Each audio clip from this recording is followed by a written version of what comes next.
What's up, guys? We're here at AMC Town Square with Chasing Cinema. James Shue. Where better to celebrate Halloween.com than here at the movies? There is no better way. I love film, horror season. Let's do it. Yeah, right. Halloween. It marks the 10th birthday, if you will, for Saw.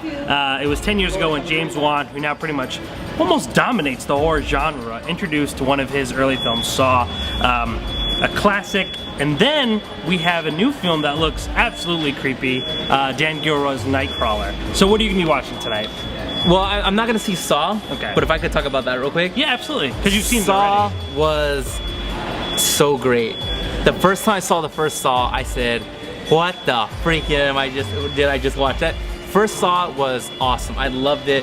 And then they spawned off all the other six, whatever. There's 7 films total, yeah. And that's awesome. But NIGHTCRAWLER, I'm very excited about. It looks like Oscar bait. Jake Gyllenhaal down 30 pounds. And I don't know, man, he just seems like, the trailers make the movie look phenomenal. And it just makes him look like this, like, just a stalker house weirdo freak.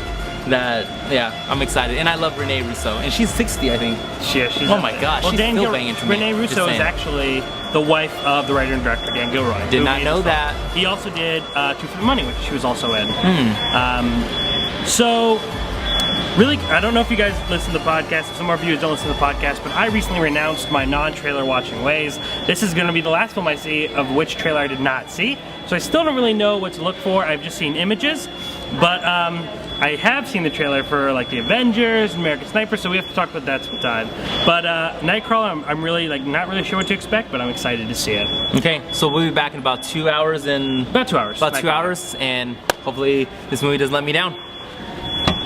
Okay, so we just got out of Jake Gyllenhaal, Renee Russo's NIGHTCRAWLER. Yes, but before we get into that, I'm going to break off and talk about Saw really quick. You kind of alluded to it in the beginning. It might sound kind of weird to a few people, but I do want to take this moment to dedicate this review, as I did my written review, to Saw to my mom. Which might sound kind of weird for some people, like why am I dedicating this gory horror movie to my mom? But ever since the first film, me and her went to the midnight premieres of every single Saw movie. And I don't know if she liked these movies or she was just making it to come see with me. So, and my mom was been a big great supporter, so I just wanted to dedicate this movie because this is like our movie. So, Mom, I love you. Thank you for all your support. Saw is a classic. I honestly think Saw was really amazing, and though most critics actually don't agree that Saw is, I mean, all of the Saws have been under 50% on Rotten Tomatoes. However, I think Saw is a staple to the horror film nowadays because of how, first of all, the movie was made for $1.2 million. Yeah, which is... And how much did it earn? Over $103 million it earned. So I mean, kind of an ROI. Just an incredible, you know, it's one of those movies that really is one of the most top, you know, positive movies of all time. As you've done many times, anytime we talk about Saw, Charlie Clouser of 9 Inch Nails, I think gave our generation the theme song that we're gonna hear in haunted houses and Halloween stories for the future. I mean, the 80s had, you know, Halloween. We have all these great theme songs, but our generation hasn't had that except the Saw. That song, when you hear it, you know it's Saw. Tobin Bell does an incredible job as Jigsaw, though he's not the main focus of the first film. He's kind of not in it. His character is quite fascinating. The fact that he thinks, you know, most killers are out for revenge, they're just mad because their childhood, they were bullied, or they, you know, for some personal gain. Tobin Bell wants to teach people a lesson. Tobin Bell wants, or Jigsaw wants, the humanitarian. He wants to teach people to appreciate life. So that's pretty fascinating. Overall, I love Saw. Go read my review, chasingcinema.com/Saw. But NIGHTCRAWLER. Well, real quick, biggest mistake of the Saw series, though, and I know I've mentioned this already, and I still say this till I'm blue in the face, is they killed Tobin Bell. Character. I don't know if that's a spoiler. That's a spoiler, I guess. But you mean like literally killed him, like in 3? Yeah, that. I mean, it definitely kind of. We'd probably be in part 9, 10 already. After 3, well, they are in talks of finishing 8 right now. Yeah. Like they're talking about doing 8, but after 3 there was sort of a decline. I really enjoyed the 3rd film, but that is when he passed. He died in the movie. But you know, I really love those movies because they resemble a classic 80s horror. I mean, there's a huge franchise, you know, there's a bunch of them, just like the Friday the 13th, 21 Elm Streets, there's an abundance of them. They're not all good, but they somehow all feel like they're a part of something. And because Saw is so near and dear to my heart, I will always appreciate those movies, even as bad as they get. All right, let's get into Nightcrawler. All right, what were your thoughts about Nightcrawler? Cinema, I'll go first. Nightcrawler, I left this theater moved. This movie, you must watch Nightcrawler. Nightcrawler hit me on so many different levels, and I'm gonna say this, and I don't want to disinterpret the wrong way, but 100% of everything that was said and done in that movie, I believe, I don't care if anyone wants to say it or not, has been done in real life. I don't think that it's just a good screenplay writer. I don't think it's just good story written and then they were able to put things together. I really think that everything in that movie has been done in real life and will continue to go on. I think that this movie is 100% about, and I'm not saying that you need to go to the extremes that Jake Gyllenhaal takes, but if you're an entrepreneur, or if you want to own your own business, or if you want to be successful, yeah, these traits that he's talking about, all is needed. He is a personally developed weirdo. So he learned all this personal development and he applies it, but he does it in an awkward way. And I think we see that throughout the whole movie. I don't think you even see Jake Gyllenhaal, the actor. I think you see this weird, freaky dude. Renee Russo's character, this is another thing that hit me on another level. She is a woman that is getting older.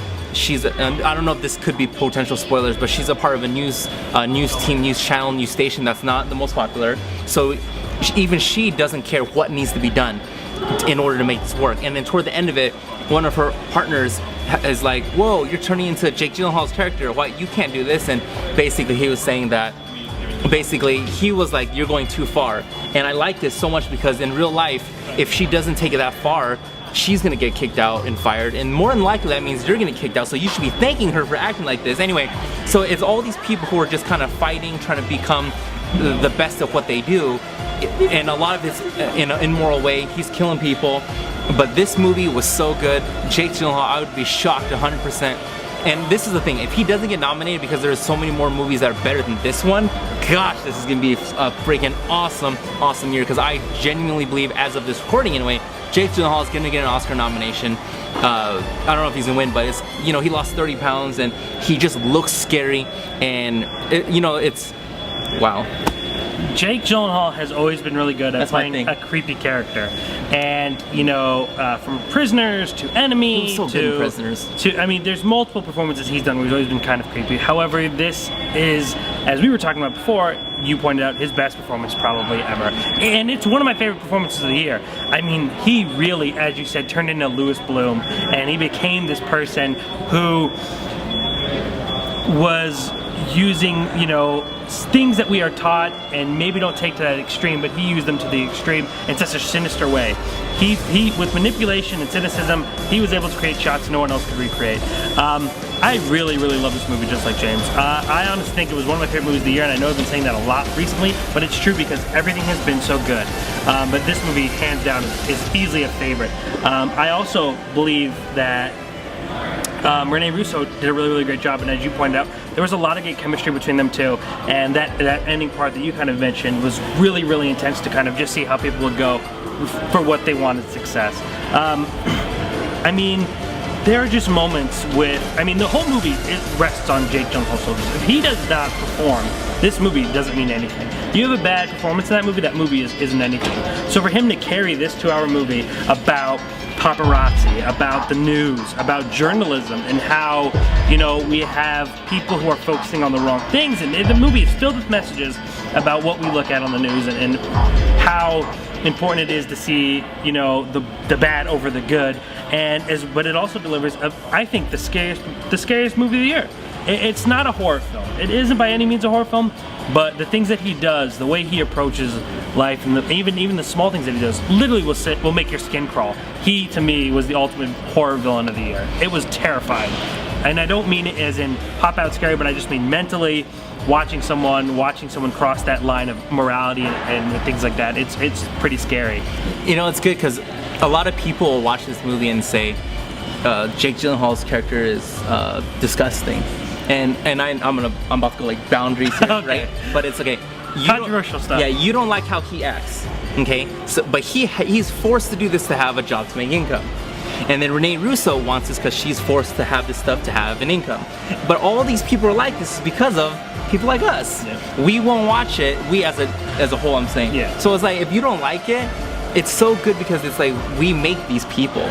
You know, we make Jake Gyllenhaal's character like this. We make him have to kill people and set up situations, and Renee Russo needs to keep. Everyone at the end of the day is just trying to get their job, get their money, GTM, and. So in a roundabout way, you're saying, you know, people wonder why there's so much, you know, sad and bad news on the news, but people continue to watch the news. That's exactly what you're talking about. It's us. Absolutely. And yeah, that movie was awesome, dude. I really, really love this movie. I mean, we could go on talking about it. It's one of those movies that you could actually really, really see a lot of themes on and talk about, you know, the art of negotiation, the art of negotiation. Oh my gosh, dude. The scene where Renee Russo and Jake Gyllenhaal are talking, and he's simply and he said, "You could just leave." That really sums up his character. It doesn't matter. He's going to be successful with or without your assistance. To me, that was a dynamite part. The beauty of it is she can't leave.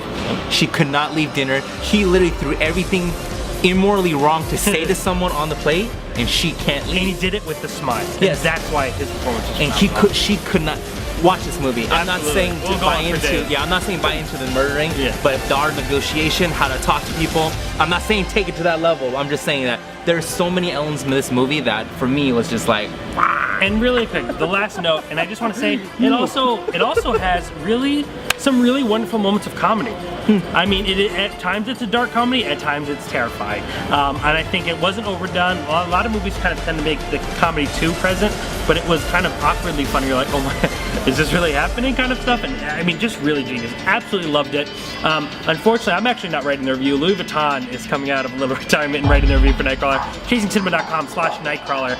If it was up to me though, I would have given this film 4 out of 4 stars. Yeah, awesome. Okay, in 7 days from today, it is going to be one of the biggest weeks in 2014. Yeah, absolutely. For the box office, we're talking huge. Big Hero 6. Huge weekend. We're talking Big Hero 6, which is a Marvel Disney movie. Yes. That's tracking low in terms of what Pixar normally does, $50-60 million. And then the movie I'm even more excited than Big Hero 6, which I'm extremely excited for. Christopher Nolan's back, not in the DC format, not in Inception. He is back with Interstellar and Matthew McConaughey. Yes. This movie speaks for itself. I mean, out of everything, this is the movie that's kind of had everyone's eye has been on this movie. So I mean, I'm kind of excited that it is finally here. I'm really excited to see both films and how they do against each other, just because of how different they are. But I'm at the point now. It's like, you know, at the beginning of the year, I really thought the year wasn't that strong. But now, as we've entered this, it's exactly right. Like, it's been hit and hit and hit. Every week I keep saying, this is one of my favorite movies of the year, and I don't want to sound repetitive. I don't want to sound like someone who says it all the time, but you cannot deny how great these movies have been. Yeah, it's absolutely phenomenal. It's exciting, and you know, in the previews, the Interstellar, no green screen. And then, so I guess when I'm gonna assume I haven't seen the movie yet. I'm like, wow, I don't know, I'm just so jacked up. I'm so jacked up for this next coming week. So join us next. Make sure to reserve your tickets because this is gonna be huge weekend. Yes. All right, guys, we'll be back. Check out ChasingCinema.com, the film lovers website.